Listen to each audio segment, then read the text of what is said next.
आजूबाजूस किंवा रस्त्याने काय काय दिलं?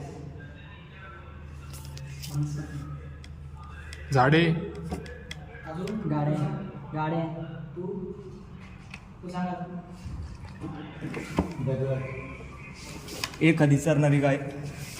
एखादी चरणारी गाय.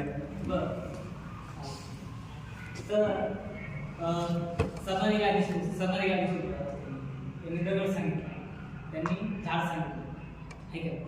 तर ती गाय चरत होती. का बरं ती चरत असं? कोणाच्या मनात काही विचार केला आला असेल का खात असेल काही? पेट्रोल. अरे बाबा, ती गवत खात होती असं तू उत्तर दिलं त्यांनी. मग ती का खात असेल हे विचारलं मी. ती पेट्रोल खात असेल म्हणून गाय होती का ते? का हा तुला कार ऐकून दिलंय. का खात असेल ती? का नेमकं कशासाठी खात असेल?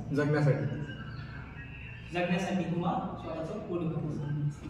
तर ती सायकल सांगितली, याने दगड सांगितला. ते बरं ती का खात नसेल? त्यांचं कारण काय? ते का खात नसेल? निर्जीव आहे. ते काय आहे? निर्जीव आहे.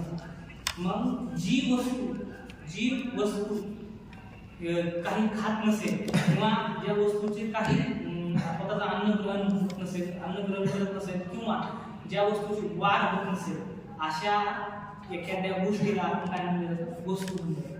आणि जी वस्तू स्वतःचं अन्न स्वतः तयार करते किंवा ज्या वस्तूची वाढ होते, अशा वस्तूला आपण काय म्हणतो? आता एक उत्तर काय दिलं का? सजीव, आपण या सजीव निर्जीव.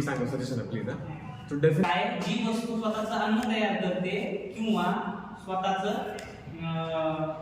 ज्या वस्तूची ग्रुप अशा वस्तूला काय आपण म्हणलं जातं? सजीव. तर या